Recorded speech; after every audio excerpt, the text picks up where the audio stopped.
তাহলে আল্লাহ পাকের আমরা প্রকৃত মুমিন হতে গেলে, প্রকৃত মুসলমান হতে গেলে আল্লাহর ওলি আউলিয়াদের সোহবতে বসতে হবে।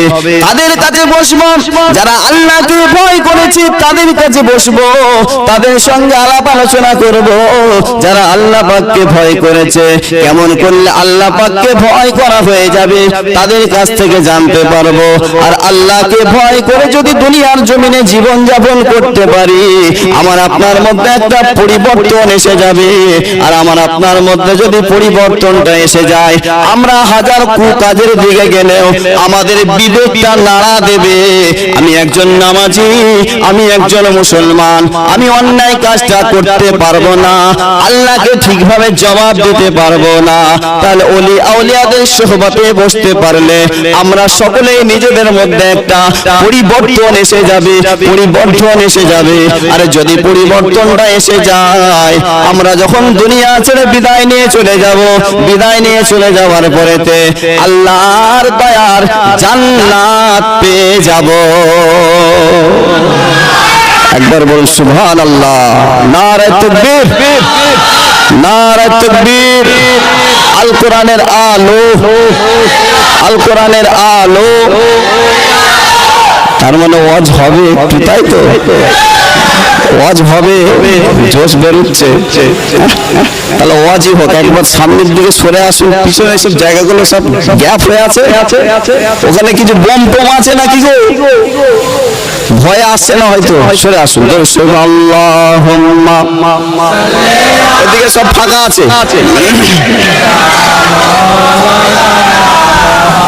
ওয়ালা আলি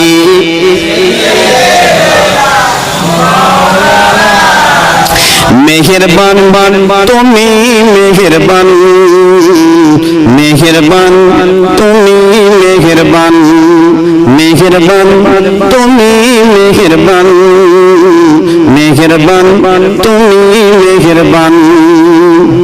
আমি পাপী গুনাহগার, তুমি ছাড়া কে আছে আর? ক্ষমা করো ওগো প্রভু, তওবা করি বারে বার। ইয়া রহিম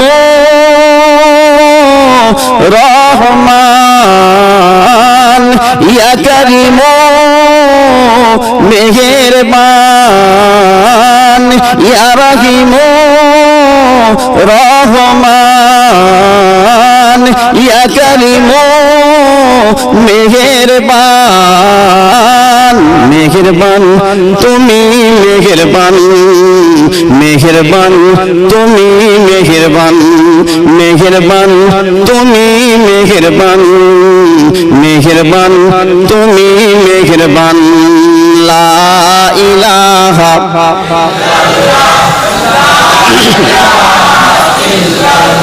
লা ইলাহা ইল্লাল্লাহু।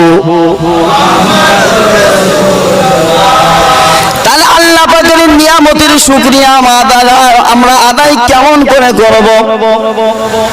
আল্লাহর নিয়ামতগুলো আমরা দেখব। তিনি হচ্ছেন আমাদের স্রষ্টা, সেই স্রষ্টার সৃষ্টিগুলো দেখব আর আল্লাহর শুকরিয়া আদায় করব। আমরা যদি অন্য কোনো মাখলুকের দিকে না গিয়ে, আমরা হচ্ছি সৃষ্টির সেরা, আমরা হচ্ছি মানুষ, এই মানুষ হচ্ছে সৃষ্টির সেরা। আমরা নিজেরা নিজেকে দেখব, দেখার পরেতে আমাদের এক একটা অঙ্গ প্রত্যঙ্গ নিয়ে একটু গবেষণা করব, গবেষণা করব আর দেখব, আল্লাহর শুকরিয়া আদায় করব।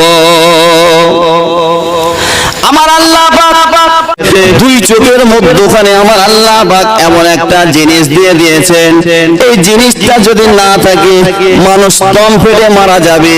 এই যে দুটো চোখ যদি না থাকে, মানুষ সারাটা জীবন এইভাবেই বসে থাকবে। আমাদের মাথার চুল যদি না থাকে, মানুষ সারা জীবন টেকো হয়েই বেঁচে থাকবে। আর মানুষের হাতগুলো আল্লাহ পাক কত সুন্দর করে দিয়ে দিয়েছেন।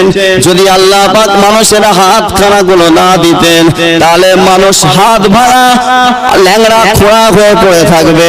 তাহলে মানুষের যেখানে যেটা দেবার ঠিক সেই জায়গাতেই